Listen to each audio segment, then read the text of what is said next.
추울수록 가만히 있으면 더 춥습니다. 부지런히 일하고 활동하게 되면 추위도 이길 수가 있어요. 예배하는 일은 어떤 일보다 소중한 줄로 믿습니까? 춥다고 웅크려들고 춥다고 예배를 빠지고 하면 세상 냉기에 우리가 견뎌낼 수가 없어요. 하나님의 집에 나오면 하나님의 사랑의 온기로 우리의 영혼도 따뜻해지고 우리의 심령도 따뜻해지고 우리의 체온도 따뜻해지고 우리의 공동체도 따뜻하게 되어질 줄로 믿습니다. 좌우에 계신 분들 잘 오셨습니다. 오늘도 은혜 충만히 받으시기를 바랍니다. 인사하십시오.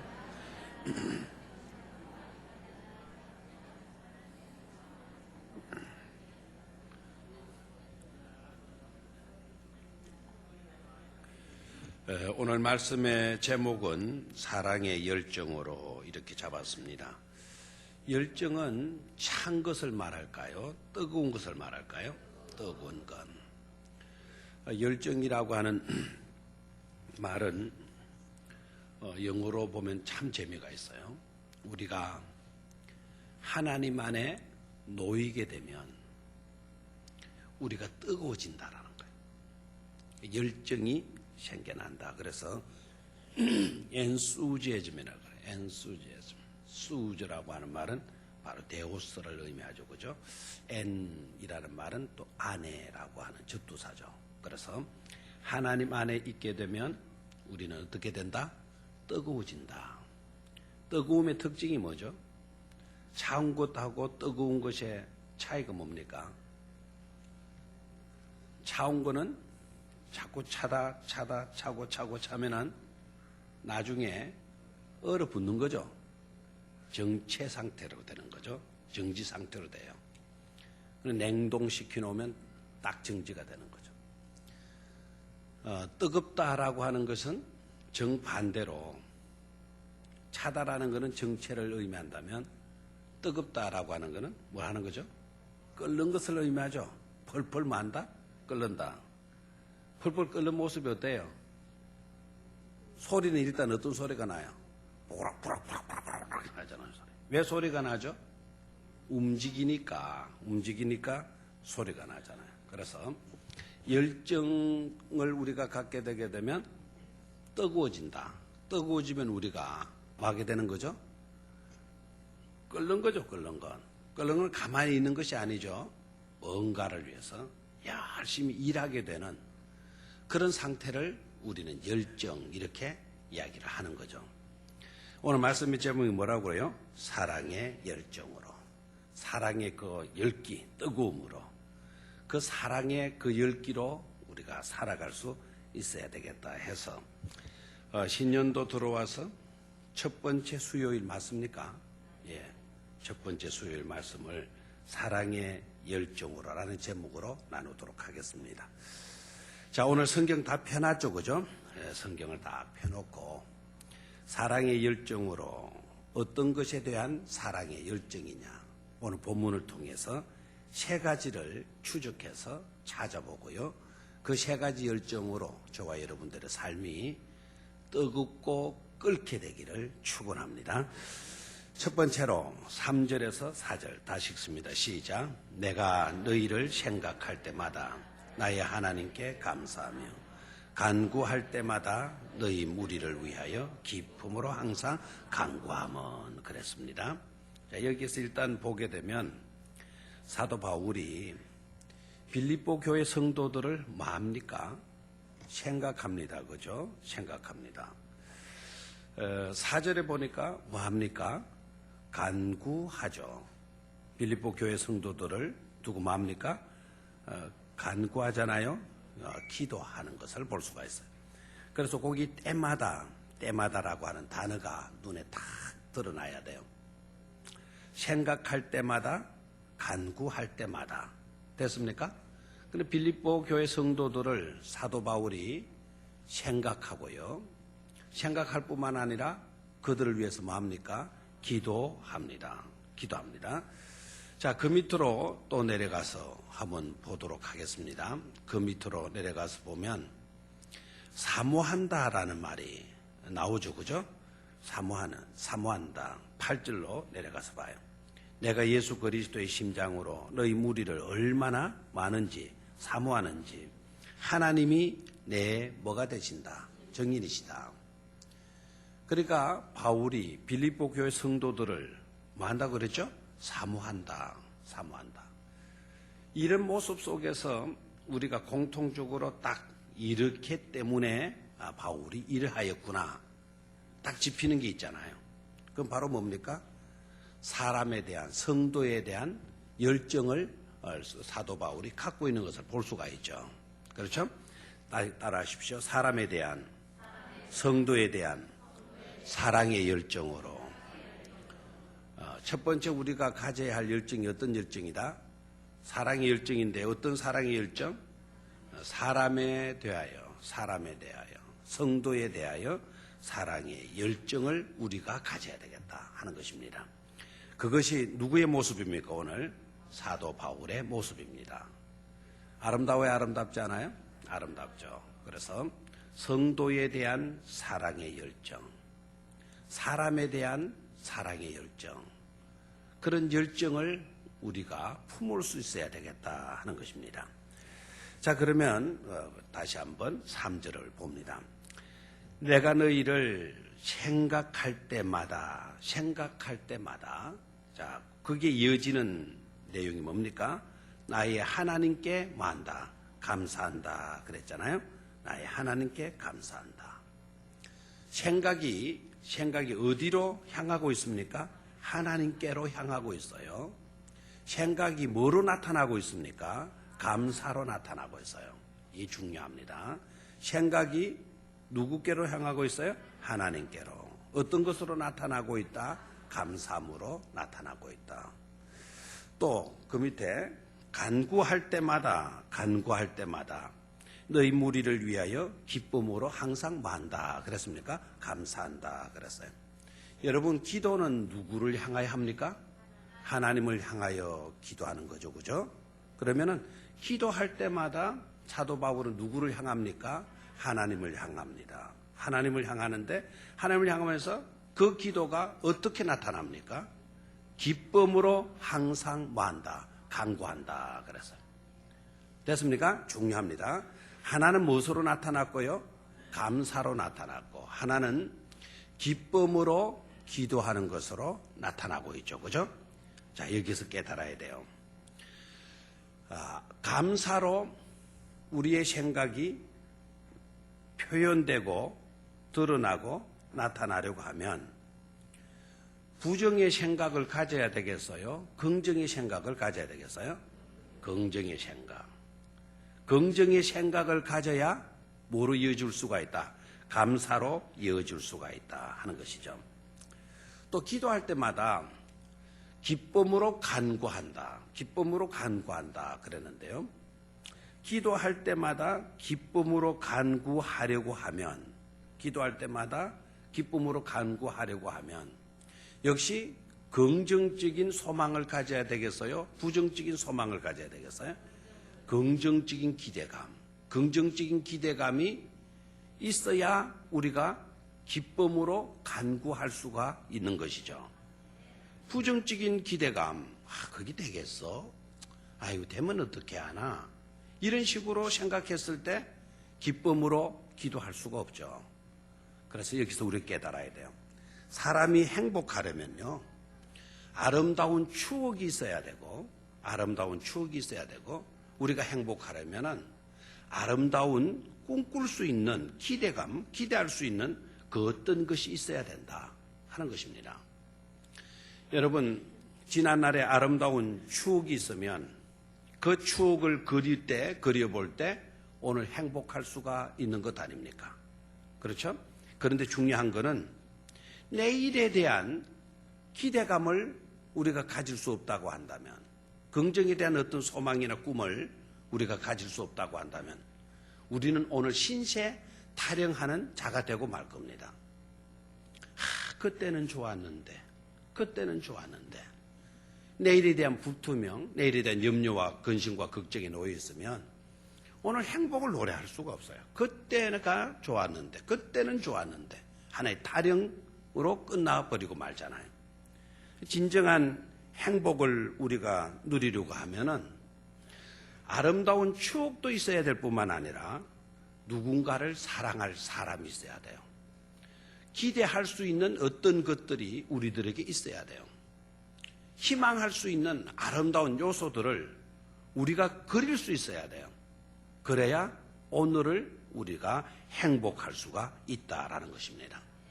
자, 그러면 그런 것을 우리가 소유하려고 하면 필수적으로 우리가 가져야 할 성품이 있어요. 그건 바로 뭡니까? 긍정으로 볼 수 있어야 된다. 긍정으로 생각할 수 있어야 된다. 긍정으로 기대할 수 있어야 된다라는 겁니다. 공통적인 것은 바로 뭐죠? 공통적인 것은 긍정 마인드예요. 긍정의 정신과 긍정의 마음들을 우리가 지내야 된다라는 것입니다. 지난 날에 대해서 생각은 하는데 부정적인 생각으로 매여 있다고 한다면 감사할 수가 없어요. 내일에 대한 어떤 기대를 갖고 있는데요. 부정적인 어떤 기대감이 있게 되어진다면 우리는 기쁨으로 기대할 수가 없죠. 기도할 수가 없죠. 그러니까 생각이 중요하다. 그렇죠?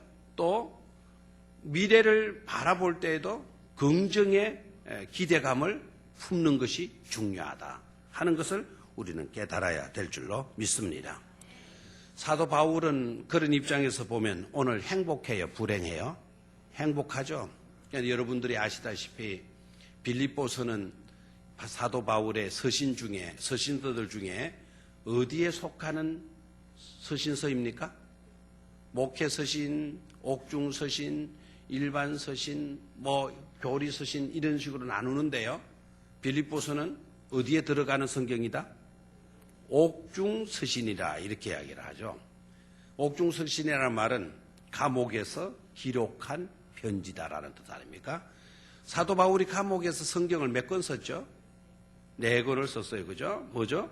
에베소서, 빌립보서, 골로새서, 빌레몬서 이 4가지를 가리켜서 뭐라고 이야기합니까?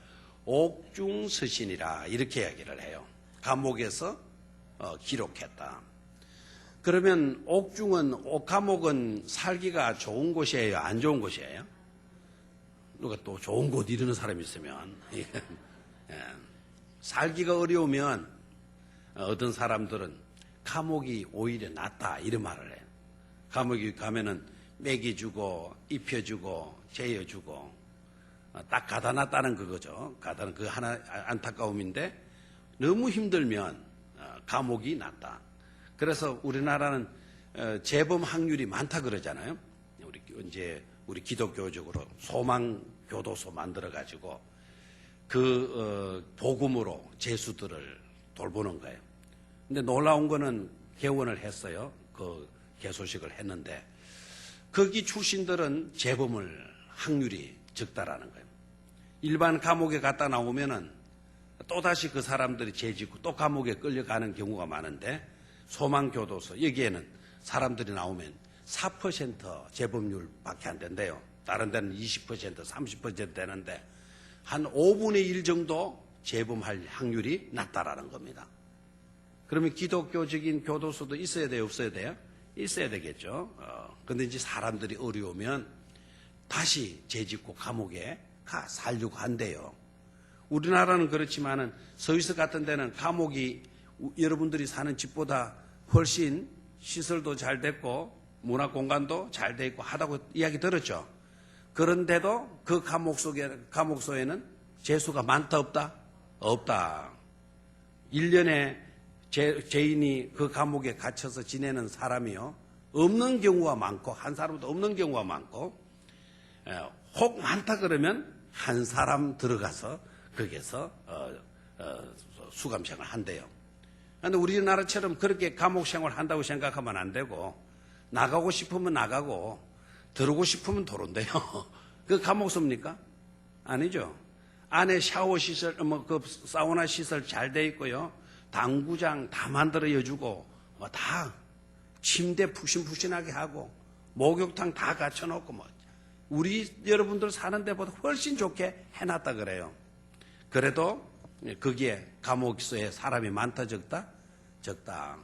근데 감옥 수는 비는 게 좋아요? 많으니 되는 게 좋아요? 비는 게 좋죠. 비는 게. 우리나라도 하루속히 그런 나라가 되어져야 되지 않겠어요? 그죠? 근데 바울이요, 스위스 같은 그런 감옥 생활 한 게 아니거든요. 그 감옥은 주로 토굴이에요. 땅에 굴을 뚫어가지고 창문도 없는 그런 곳에 저 지하 토굴 속에 가둬놓고 거기서 지내는 겁니다. 그러니까 토굴이니까 흙이 떨어지겠잖아요. 그래서 대리석으로 사방으로 대리석으로 깔아놓고. 근데 겨울 같은 데면 돌이 찹지 않습니까? 그 차디찬 바닥에 갇혀서 생활을 하는 거죠. 그러면은 힘들다, 너무너무 춥다, 너무 불편하고 너무 컴컴하고 너무 내가 힘들어서 괴롭다. 너네들 세상에 있을 때 너희들 정말 잘 살아라. 그렇게 편지한 게 아니고 감옥 속에 있으면서 사도 바울의 모습을 보면은요, 기뻐하고 있는 모습이에요. 빌립보서의 주제가 여러분 뭔 줄 아시죠? 뭡니까? 기쁘다 이거예요. 기쁘다. 감옥 속에 있는 사람이 감옥 바깥에서 세상에 사는 사람들을 향해서 뭐라고 설교한다고요? 기뻐해라 라고 설교한단 말이에요. 기뻐해라. 예? 감옥 속에 있는 사람이 그 불편하고 고생하면서 세상 바깥에 있는 사람들에게 기뻐해야 된다. 기뻐해야 된다. 자신이 막 힘들고 하면서 괴로워하면서 기뻐하라. 그런 것이 아닙니다. 내가 기쁘다라는 겁니다. 내가 행복하다라는 겁니다. 오늘 내놓아봐요. 감사하게 된다. 하나님께 감사하노니 하나님께 기쁨으로 나는 간구하게 되나니 이렇게 나오잖아요. 어디에서요? 감옥에서 감사한다. 감옥에서 나는 기쁨으로 하나님께 간구한다. 이런 말씀들을 해요. 사도 바울이 불행합니까? 아니면 행복한 모습입니까? 행복한 모습이잖아요. 행복한 모습이죠. 어떻게 이렇게 행복한 모습을 사도 바울이 지닐 수 있었던 겁니까? 바로 거기에 중요한 비밀이 있죠. 왜 그런 거 하니까? 생각할 때마다 하나님께 감사할 수 있는 그런 사람을 사도 바울이 가졌고요. 그런 교회를 사도 바울이 가졌기 때문에 사도 바울은 행복할 수 있는 줄로 믿습니다. 그 사람들을 생각하면, 빌립보 교회 성도들을 생각하면 내 마음에 감사함이 자리 잡는 거예요. 그 교회들 생각하면 막 기쁨으로 기도하고 싶은 거예요. 그런 마음을 사도 바울이 갖고 있기 때문에 불행하다, 행복하다. 행복한 거죠. 행복한 거죠. 여러분, 사람을 대할 때마다 긍정으로 바라볼 수 있게 되기를 축원합니다. 그 사람 생각하면 좋은 점 생각하고 떠올리고요. 그 좋은 점 떠올리게 되어지면 하나님께 뭐 할 수 있습니까? 감사할 수 있잖아요. 감사할 수 있잖아요. 여러분, 교회를 생각할 때에도 여러분 아름다운 요소들을 생각할 수 있게 되기를 축원합니다. 아름다운 생각들을 우리가 소유하게 되고 아름다운 기대감을 우리 마음속에 품게 되면 기쁨으로 하나님께 우리도 기도 드릴 수가 있는 줄로 믿습니다. 기쁨으로 기도 드릴 수가 있죠. 여러분, 자녀들을 향하여서 똑같은 마음들을 가지시기를 바랍니다. 자녀들에 대한 좋은 모습들을 여러분들은 가슴에 품으십시오. 그 좋은 점들을 생각하게 되면 하나님 앞에 뭐 할 수 있습니까? 감사할 수 있는 줄로 믿습니까? 여러분들의 자녀들이 앞으로 잘 되어질 것을 기대하십시오. 잘 되어질 것을 기대하게 되면 기쁨으로 소망 가운데서 하나님께 감사의 기도, 기쁨의 기도를 드릴 수가 있는 줄로 믿습니다. 긍정의 생각, 긍정의 기대감, 이게 얼마나 중요한 것인가를 깨달아야 돼요. 올 한 해를 살아가면서 여러분 아름다운 기억들을 많이 쌓을 수 있게 되기를 축원합니다. 올 한 해 동안 여러분들은 누군가를 열심히 사랑하시기를 바랍니다. 가능한 한 사람이라도 더 많이 사랑할 수 있는 그런 한 해가 되어지기를 축원합니다. 지난번에 말씀을 제가 드린 것 같은데요. 한 여성이 결혼을 해서 행복의 나래를 펴고 이렇게 지내는 그런 가정 속에서 불행에 빠지게 됐어요. 그래서 이혼을 하게 되고 굉장한 고통과 상처로 인하여서 밤마다 악몽을 꾸고 그렇게 살아가게 되는데 몇 번이고 죽을 그와 같은 생각들을 하고 실제적으로 자살을 하려고 시도하기도 하고 그러다가 병이 생긴 거예요. 망가지기 시작한 거예요. 그런데 이게 암이 발생했는데 위암이 발생했는데 바로 이렇게 죽어가는 것이 아니고 시달키는 거예요. 사람을 완전히 바짝 말려가지고 향피는 데까지 몰아가가지고 죽이는 그런 상태가 되었어요. 이 여인이 얼마나 비가 나고 암까지 걸려 바짝 말라가고 힘도 떨어지고 근데 빨리 죽지는 않고 그러다가 그날도 복통이 일어나가지고 움켜쥐고 병원으로 가서 진통제 맞는 거죠. 그 말기가 되면 진통제도 안 듣잖아요. 그러면 이제 마약 같은 몰핀 같은 그런 주사를 놔주잖아요. 그걸 막기 위해서 막 엉엉엉엉 기면가면서 가는데 다리 밑에 지나가다가 보니까 어린 아이 하나가 막 앙앙거리고 우는 거를 듣게 돼요. 그런데 자기도 아프고 또 지나가는데 어린 아이가 다리 밑에서 막 울고 있으니까 나 말고 또 누가 이렇게 아프나. 나는 어른이 아프지만은 저렇게 우는 아이는 어디가 아파도 저래 우나 해가지고 병원으로 가던 길 멈춰가지고는 그 다리 밑으로 막 그냥 기다시피 내려가 보니까 갓난아이를 누가 버려놓은 거예요. 갓난아이를 다리 밑에 버려놓은 거예요. 그걸 보는 순간 이 여자의 마음이 그 모정이 생긴 거예요. 어머니의 그 여성의 그 모정이라 그러나요? 그게 강하게 일어난 거예요. 이 아이가 이렇게 죽어가면 어떠냐. 이 아이는 병든 것도 아니고 이 아이는 나처럼 상처 먹은 것도 아니고 누가 이렇게 버렸냐. 그래서 병원 가다 말고 그 아이를 움켜안고 자기도 위암이지만 그 아이를 움켜안고 막 이 아이를 어떻게 하면 살릴 수가 있냐. 이 아이를 부둥켜 병원으로 간 게 아니고 그 아이를 움켜잡고 다시 자기의 집으로 온 거예요. 우유를 사고 아이를 먹이고 그래서 이 아이를 돌보는 겁니다.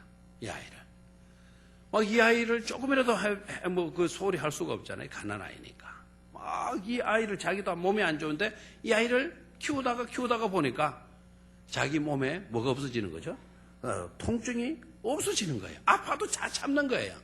옛날에는 지 혼자라서 막 그냥 아프면 어쩔 줄 몰라요. 아파도 이 아이, 불쌍한 이 아이를 살려야 되겠다는 그 마음 때문에 아파도 참아 나가는 거예요. 그러다가 이 아이가 도를 지나고 2년이 딱 돼요. 또 누가 또 다리 밑에 또 갖다 버려놨다는 거죠. 4명을 주스다 키웠대요. 4명을.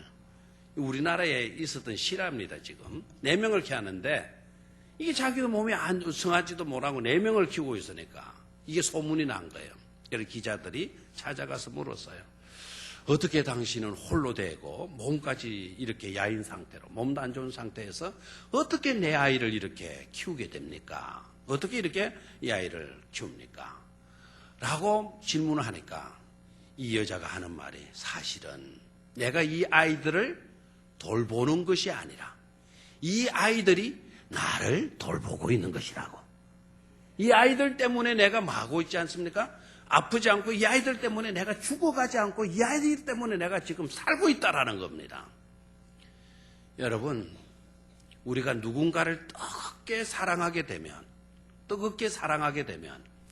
우리는 불행 가운데 놓여 있다 하더라도 행복한 사람으로 나아갈 수가 있는 줄로 믿습니다.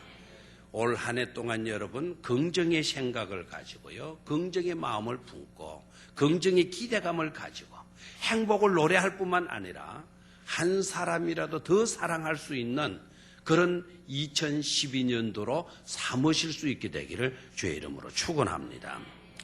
두 번째로 5절에서 7절까지 한 목소리로 다시 읽도록 하겠습니다. 시작. 너희가 첫날부터 이제까지 복음을 위한 일에 참여하고 있기 때문이라. 너희 안에서 착한 일을 시작하신 이가 그리스도 예수의 날까지 이루실 줄을 우리는 확신하노라. 내가 너희 무리를 위하여 이와 같이 생각하는 것이 마땅하니 이는 너희가 내 마음에 있음이며 나의 매임과 복음을 변명함과 확증함에 너희가 다 나와 함께 은혜에 참여한 자가 됨이라. 아멘. 두 번째로 사랑의 열정으로. 뭐에 대한 사랑의 열정이냐? 한번 따라 하십시오. 사명에 대한 사랑의 열정으로. 아멘. 뭐에 대한 사랑의 열정으로? 사명에 대한 사랑의 열정으로. 첫 번째는 뭐였습니까? 사람에 대한, 성도에 대한 사랑의 뭐로요? 열정으로. 두 번째는 사명에 대한 사랑의 열정으로. 오늘 읽은 구절 속에서 사명이라는 단어가 들어 있었습니까? 없었습니까? 사명이라는 단어가 있었어요? 없었어요? 5절에서 7절까지 없었죠. 그런데 없다고 해서 사명이 없는 것이 아니라는 것이죠. 그 내용을 잘 살펴보면 사명에 대한 뜨거운 열정을 빌립보 교회 성도들이 가지고 있었음을 알 수가 있어요.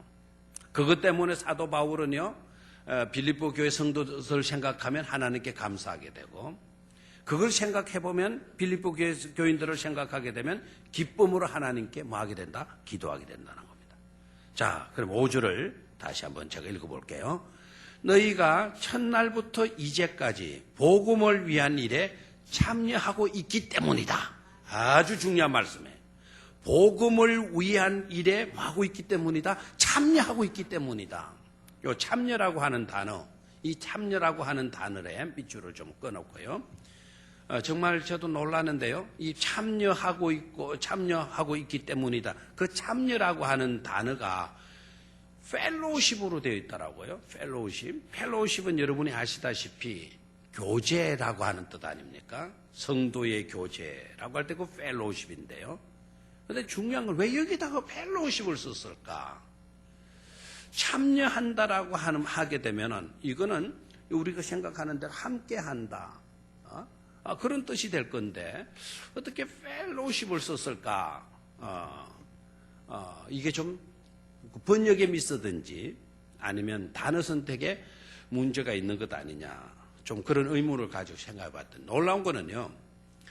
펠로우십이라고 하는 이 교제라고 하는 뜻이 우리 개념으로만 생각해서는 안 될 단어이더라고요. 이 교제라고 하는 이 뜻 속에는 파트너십도 들어있어요. 파트너십. 다시 말하면 동력하는 정신이죠. 동력자. 함께 일을 하는 사람이란 뜻이에요. 알겠습니까? 그러니까 교제한다라고 하는 말은 그건 함께 일하는 파트너다. 나의 짝지다. 이런 뜻이죠. 그러니까 그렇다면 이 말의 뜻은 바로 이것이로구나. 너희가 빌립보 교회 성도들 너희가 첫날부터 이제까지 복음을 위한 일에 뭐가 된 거다? 파트너, 동력자가 되고 있기 때문이다.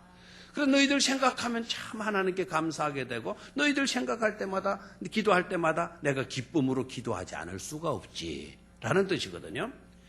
자, 참여한다는 말 거기다 밑줄 긋고 설명 적었죠. 자, 그 다음에요. 이 사람들이 무슨 일에 참여했다는 겁니까? 복음을 위한 일에. 아멘. 뭘 위한 일에? 복음을 위한 일에.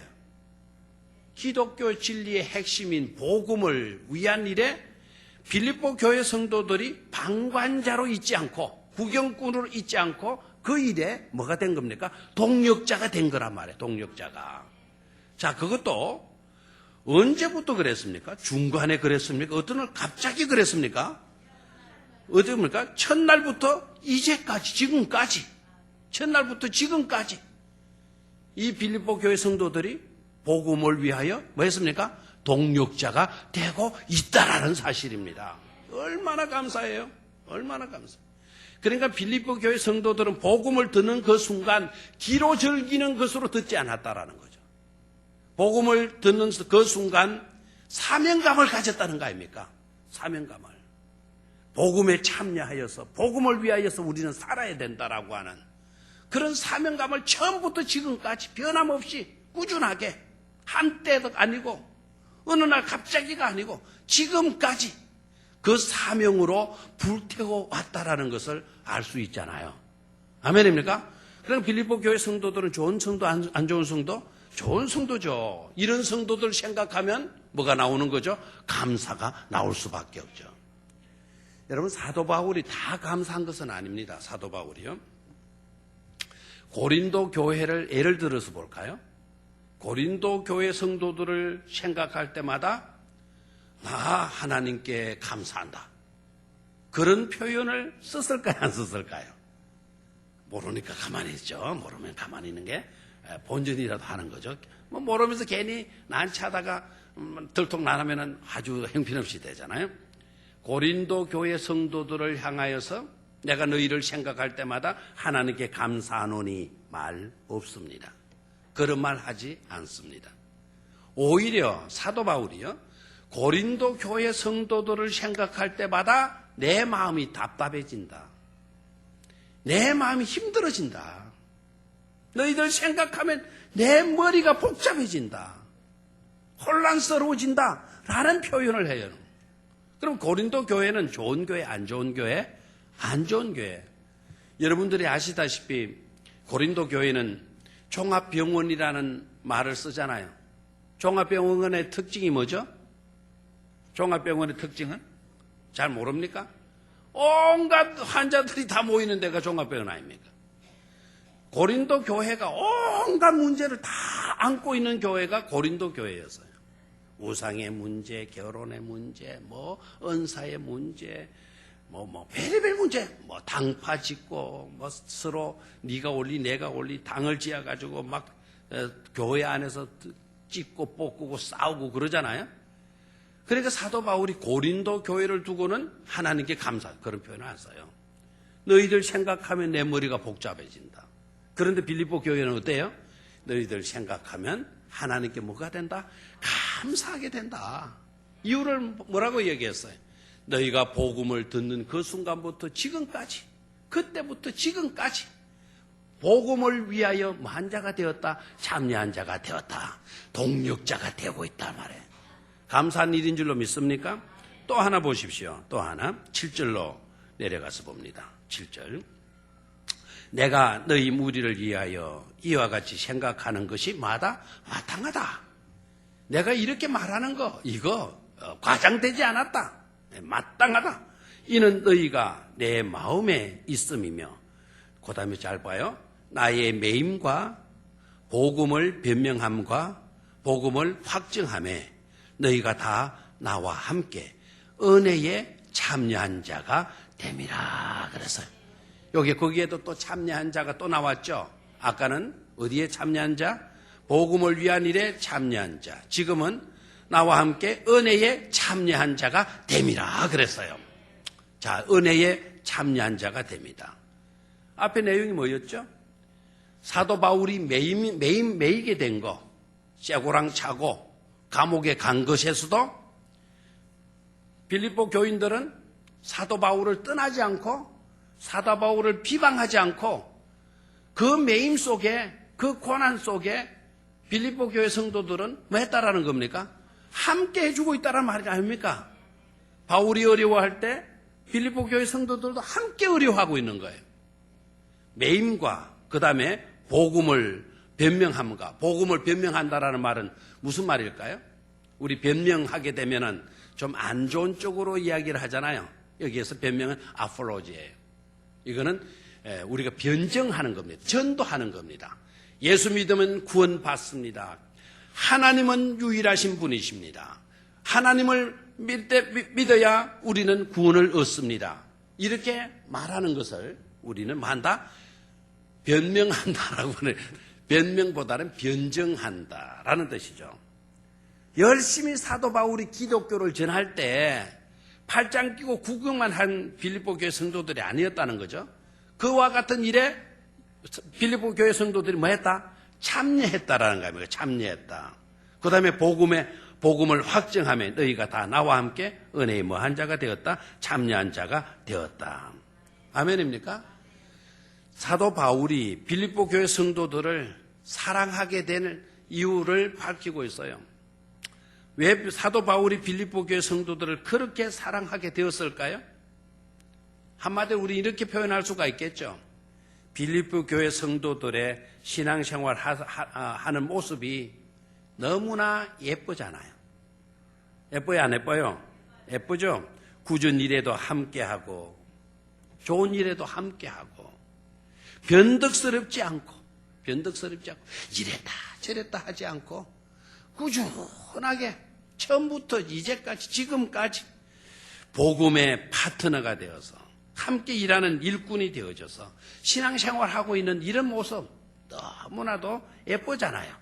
그런 예쁜 모습들 때문에 사도 바울은 하나님께 감사하고 기쁨으로 하나님께 간구하게 되어지는 줄로 믿습니다.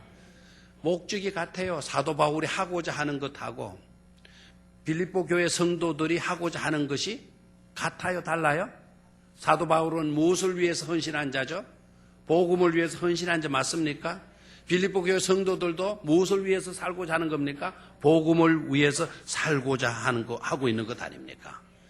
그러니까 여러분 그냥 무조건 우리가 사랑한다 해서 되는 것이 아닙니다. 사랑하게 되어졌을 때에는 그 사랑의 중요한 내용들을 가져야 돼요. 목적을 가져야 돼요. 그 목적이 분명치 않으면 사랑하니까 문제가 되지 않을 것처럼 여러분이 여겨질는지 모르지만은요. 그러나 그 사랑은 온전한 사랑이 될 수가 없습니다. 여러분 슈바이처 박사 알아요? 몰라요? 슈바이처 압니까? 아프리카의 뭐라 그러죠? 성자라고도 통하는 슈바이처 박사. 이분 대단한 분이죠. 공부도 많이 하고 뭐 못하는 게 거의 없을 정도로 뭐 음악도 잘하고 의사이시기도 하고 또 이분은 신학 박사이기도 하고 또 다른 것도 더 있죠. 법률학 박사인가요? 해서 박사학위가 4개나 되는 분인데 복음을 들고 아프리카로 가서 그 아프리카의 미개한 영혼들을 위해서 헌신하신 분 아닙니까? 랑바레라라고 하는 병원에 슈바이처를 돕던 한 여성이 있었어요. 한 간호사가 있었는데 이분은요 굉장한 미인이었다 그래요. 유럽의 최고의 스타 배우이기도 했고 연극 배우이기도 했고 헐리우드의 유명한 배우하고 결혼을 했고 영국이 셰익스피어를 자랑하듯이 영국이 자랑하는 그런 여성이기도 하고 그리고 영국의 귀족의 딸이기도 하고 그러니까 온갖 것을 다 겸비한 그런 여성이었어요. 그런데 헐리우드에 출신 유명한 배우와의 결혼은 그의 인생의 전기에 고통을 안겨주었을 뿐만 아니라 새롭게 거듭나는 그런 계기가 되었어요. 주로 인기 위주로 이렇게 살아갈 때죠. 돈도 있겠다, 아름다움도 가졌겠다, 연기도 잘하겠다, 재능도 턱줄하겠다. 그러니까 막 사람들이 우르르 보고 막 팬도 막 굉장히 따르고 영국은 그 셰익스피어 못지않게 이 여자를 굉장히 존경하고 자랑거리로 이렇게 여기고 있으니까 얼마나 잘 나갔어요. 그런데 그게 아니었다라는 걸 깨닫게 돼요. 한 번은 슈바이처 박사 후원에 그 후원 행사가 열렸을 때 이 여성이 참석을 해요. 거기다가 참석을 하고는 슈바이처가 하는 일에 감동을 받고 그 모든 것들을 다 팽개치고 랑바렌의 그 슈바이처 박사가 세운 병원으로 가서 그 환자들을 돌보는 일을 해요. 환자들의 상처를 짜주고 손으로 잘 안 짜질 때는 입으로 빨아서 그 고름을 빼주고 거기 가서 헌신하게 돼요. 그러면서 하는 말이 무슨 말을 하느냐면 지금까지의 나의 삶은 낭비한 것이나 다름없다.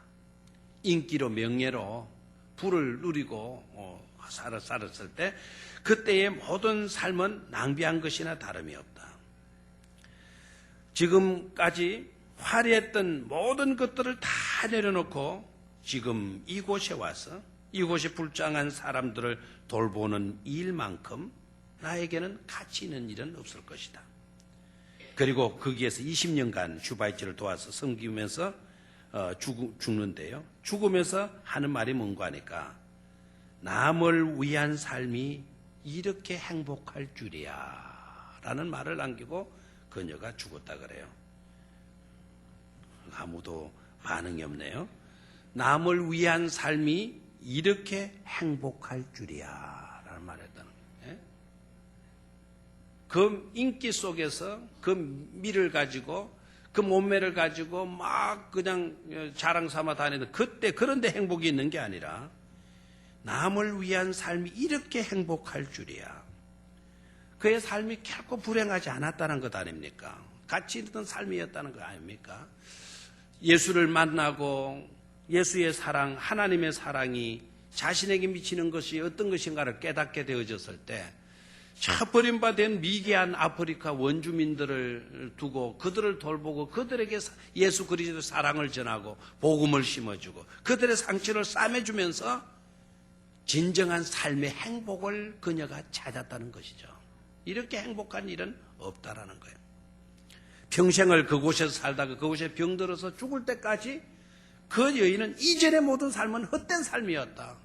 진정 가치 있는 삶은 주님을 만나고 이들과 함께 살아온 그 시간만이 나에게 가치 있는 시간이었다. 사명으로 산 삶만이 가치 있고 의미 있는 삶이었다라고는 고백을 한 것이죠.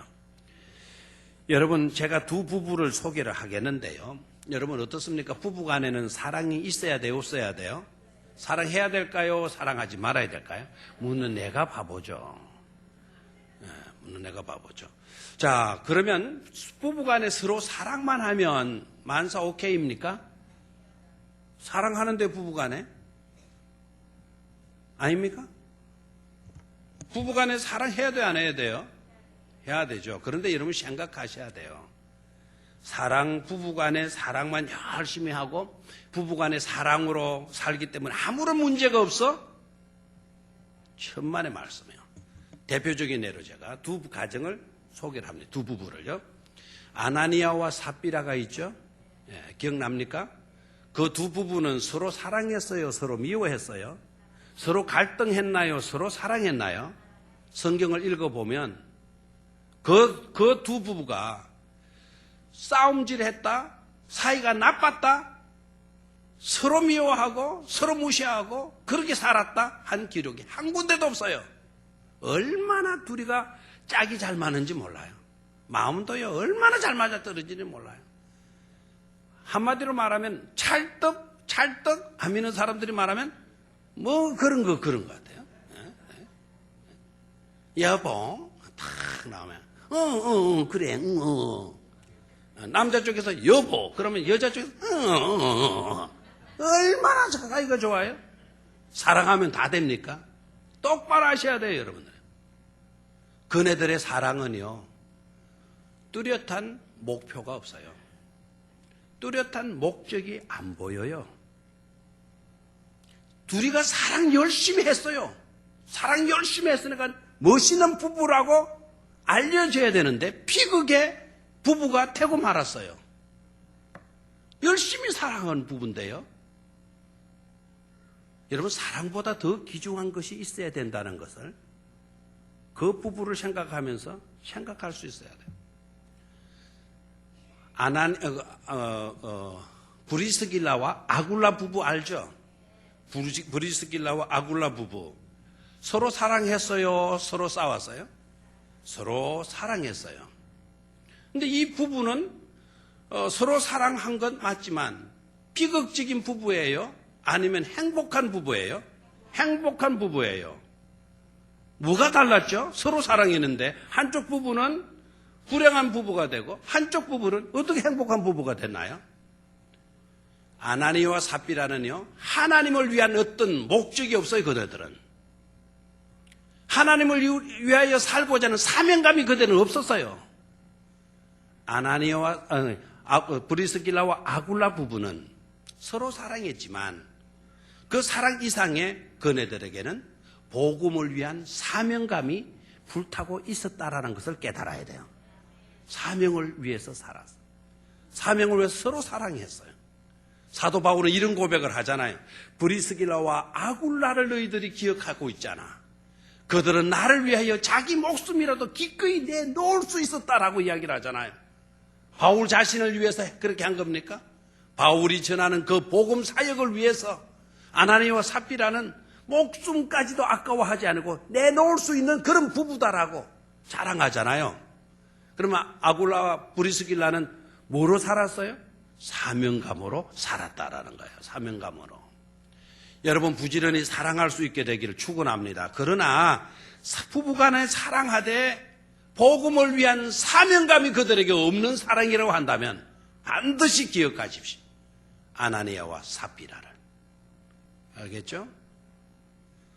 주일 성수 안 해가면서 우리 부부는 멋진 부부야. 우리 서로 사랑하는 문제가 없어. 아나니아와 삽비라를 기억하라 이 말입니다. 사랑하지 말라는 게 아닙니다. 사랑하십시오. 그러나 아나니아와 삽비라를 기억하시라 이겁니다. 여러분 부부가 서로 열심히 사랑하지만 그 부부의 사랑 이상의 복음을 향한 열정, 복음을 향한 사명감이 그 속에 불타올라야만이 비로소 행복한 부부가 될 수 있음을 깨닫기를 축원합니다. 어떤 부부가 좋은 부부냐 이거예요. 올 한 해 동안 저와 여러분들은 그리스도를 위하여 복음을 위한 열정으로 그 사명으로 우리의 심정이 뜨거워질 수 있게 되기를 축원합니다. 마지막 세 번째로 9절에서 11절입니다. 9절에서 11절.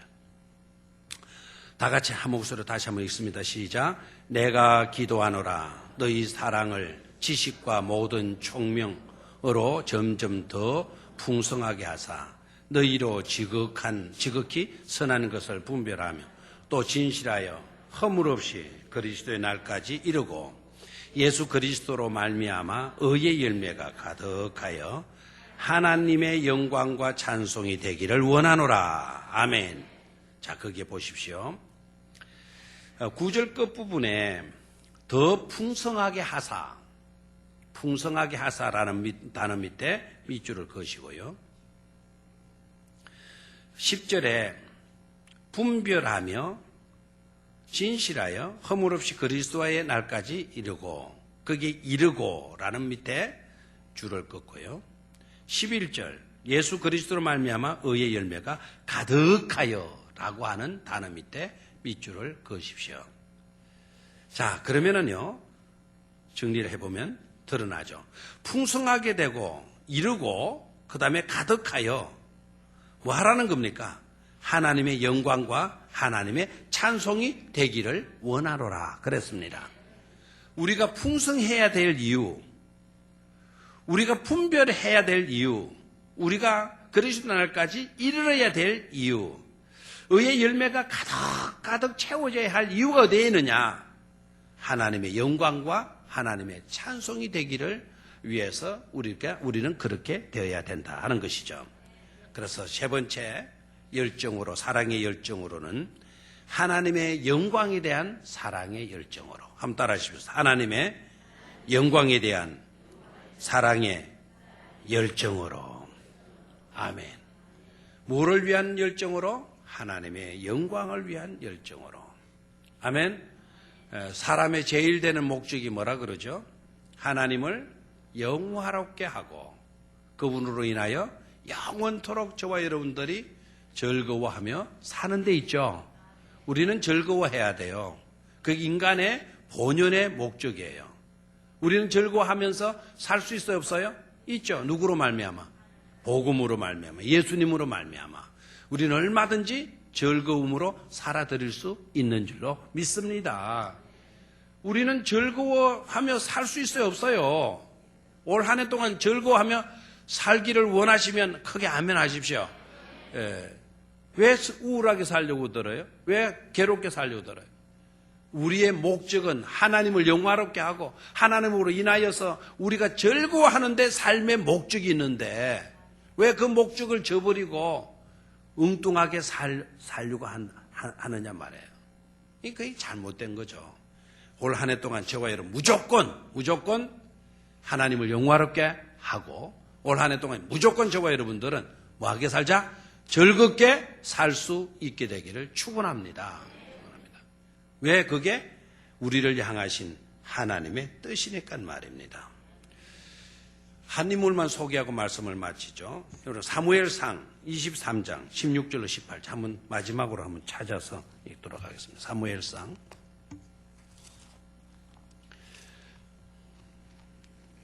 충격적인 내용을 한번 보도록 하겠습니다. 사무엘상 23장 16절로 18절.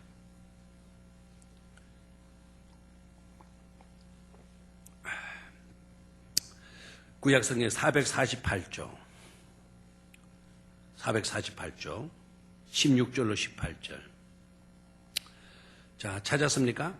예. 지금 이 내용은 어떤 내용인가 하니까 요나단이 다윗이 숨어있는 곳으로 가요.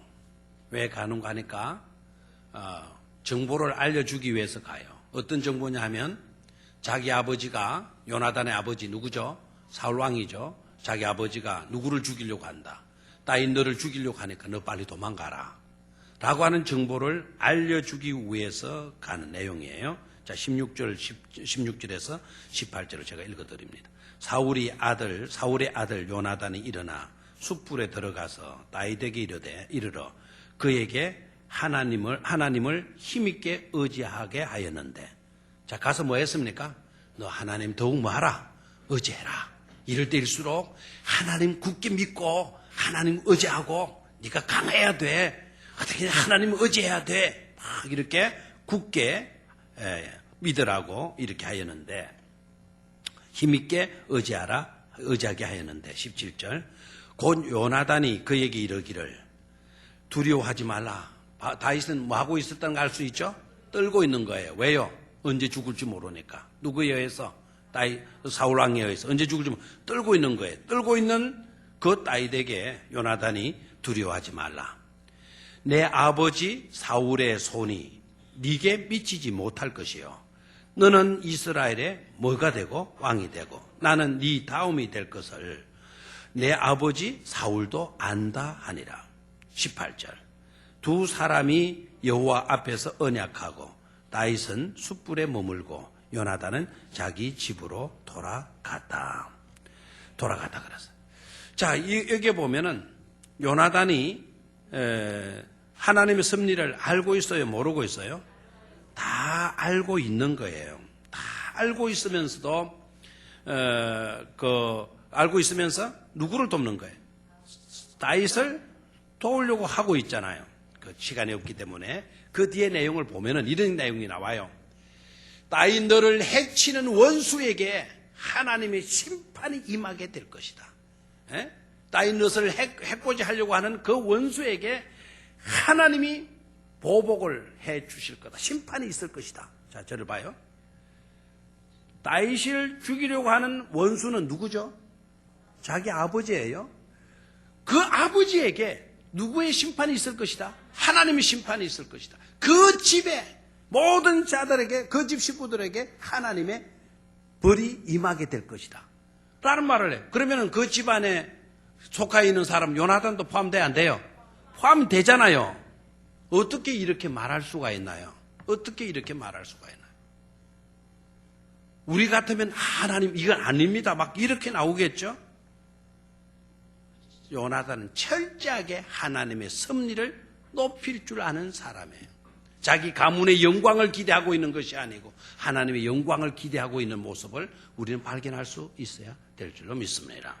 그것을 우선할 수 있는 그런 열정을 하나님은 귀하게 여기실 줄로 믿습니다. 전쟁터에서 사울도 죽고 요나단도 죽었지만 그러나 저 개인적으로는요, 천국에 가면 요나단 하나님이 얼마나 요나단을 사랑하실까? 어떻게 보면 다윗보다도 요나단을 더 하나님은 귀히 여기시고 계실 것이 아니겠는가 하는 생각도 듭니다. 요나단은 세계에 드문 훌륭한 하나님의 사람 다윗을 지켜준 너무나도 아름다운 그와 같은 삶의 주인공이 있고 있잖아요. 그렇죠? 자, 오늘 말씀 뜨거운 사랑의 열정으로라는 제목을 잡았는데 첫 번째는 뭐에 대한 사랑의 열정으로? 사람에 대한, 성도에 대한 사랑의 열정으로. 저도 그러고 우리 목회자들, 우리 교육자들 뿐만 아니라 우리 성도님들 모두가 사람에 대한 사랑의 열정으로 뜨거워질 수 있는 그런 한 해가 되기를 축원합니다.